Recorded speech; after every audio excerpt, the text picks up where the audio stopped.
पाठ 9 मजदूर। कविता परिचय। ईश्वर ने संपूर्ण सृष्टि का निर्माण किया, किंतु इस संसार को उद्यमी वर्ग यानी शारीरिक श्रम करने वाले लोगों ने खूबसूरत बना दिया। किसानों ने दिन रात मेहनत की तो खाद्य सामग्री उत्पन्न हुई। मजदूरों ने घर, महल, इमारतों का निर्माण किया। कारखानों में जी तोड़ मेहनत कर कर्मचारियों ने सुख सुविधा की अनेक वस्तुओं का निर्माण किया। मजदूर ने सड़कों का निर्माण किया।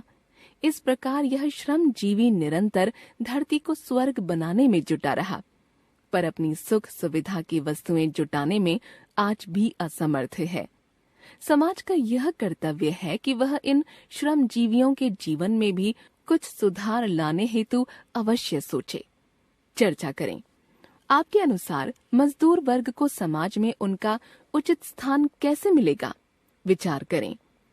जीवन मूल्य, श्रम की महत्ता का प्रतिपादन करना, सुविधा भोगी धनाढ्य वर्ग और मजदूर की जीवन शैली में अंतर समझना, कर्तव्य निष्ठा, स्वाभिमान, ईमानदारी तथा परहित जैसे नैतिक मूल्यों को बढ़ावा देना।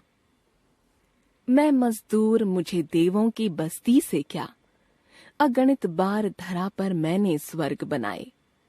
अंबर पर जितने तारे उतने वर्षों से, मेरे पुरखों ने धरती का रूप संवारा। धरती को सुंदरतम करने की ममता में बिता चुका है कई पीढ़ियां वंश हमारा। और अभी आगे आने वाली सदियों में मेरे वंशज धरती का उद्धार करेंगे।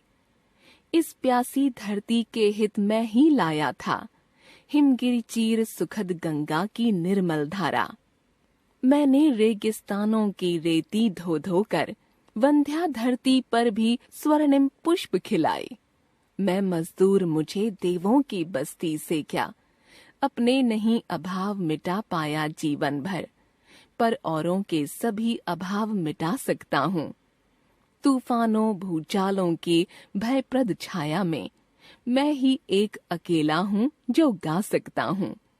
मेरे मैं की संज्ञा भी इतनी व्यापक है, इसमें मुझसे अगणित प्राणी आ जाते हैं। मुझको अपने पर अदम्य विश्वास रहा है। मैं खंडहर को फिर से महल बना सकता हूँ। जब जब भी मैंने खंडहर आबाद किए हैं, प्रलय मेघ भूचाल देख मुझको शर्माए। मैं मजदूर, मुझे देवों की बस्ती से क्या। युगों युगों से इन झोपड़ियों में रहकर भी औरों के हित लगा हुआ हूँ महल सजाने। ऐसे ही मेरे कितने साथी भूखे रहे, लगे हुए हैं औरों के हित अन्न उगाने। इतना समय नहीं मुझको जीवन में मिलता, अपनी खातिर सुख के कुछ सामान जुटा लूं, पर मेरे हित उनका भी कर्तव्य नहीं क्या। मेरी बाहें जिनके भरती रहीं खजाने, अपने घर के अंधकार की मुझे न चिंता। मैंने तो औरों के बुझते दीप जलाए। मैं मजदूर, मुझे देवों की बस्ती से क्या, अगणित बार धरा पर मैंने स्वर्ग बनाए। कवि रामधारी सिंह दिनकर।